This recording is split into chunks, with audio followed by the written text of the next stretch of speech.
In the earliest years of the first Cylon War, the grand majority of Cylon warship designs were alterations on existing colonial blueprints, but when the Cylons finally began to develop completely original vessels, they laid the groundwork for what would become the iconic Cylon aesthetic, and no ship was more important to this process than the Cerberus battle carrier. At a length of 1,480 meters and a breadth of 1,010 meters, the Cerberus is one of the largest vessels active during the First Cylon War, dwarfing every colonial warship in service, though still slightly smaller than the massive Cylon base stars. As one of the earliest original Cylon designs, the frame of the Cerberus echoes the shape and aesthetic that would eventually become the staple of the Cylon fleet. The carrier's huge mass is propelled by a cluster of relatively small sublight drives, affording the vessel very limited speed and maneuverability, but given that the Cerberus is most often deployed at a distance to support smaller warships, these limitations are rarely a problem. The Cerberus carries very few offensive weapons, sporting only a small number of heavy guns on its dorsal and ventral hull, but the vessel features durable multi-layered armor plating, able to withstand sustained fire from even the largest colonial gun batteries. The carrier's three long, reinforced arms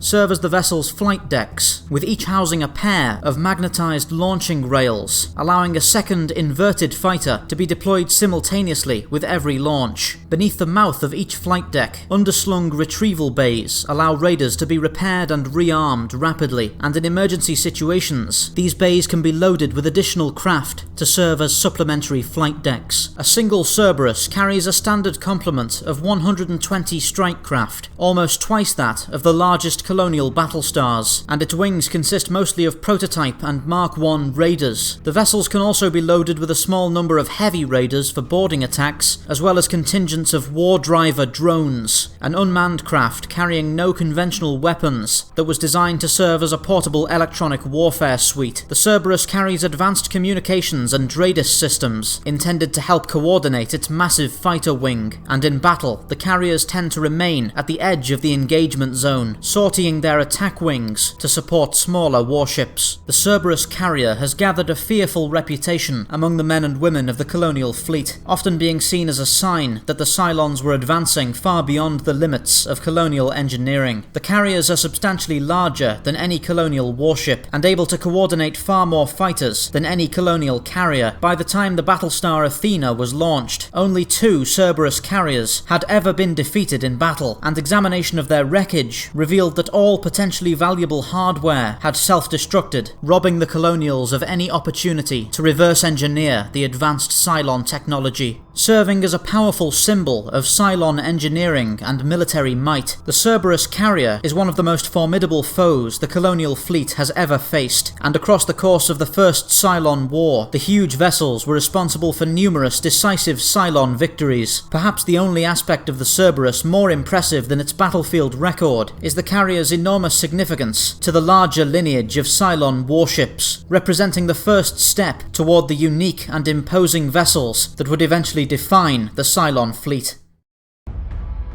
This video was commissioned as part of a promotional series for Battlestar Galactica Deadlock, an upcoming strategy game available on PC and console. Deadlock tells an original canon story taking place in the height of the First Cylon War, as well as offering a full skirmish mode for both multiplayer and CPU matches. I myself am very excited for the game. I can't wait to finally get a close look at the stories and battles of the First Cylon War, and I'm tremendously grateful to have the chance to help flesh out its new ship designs in this miniseries. I'd encourage you all to check out the links below for some more information on Deadlock, as well as some fantastic gameplay footage. Thank you all for watching.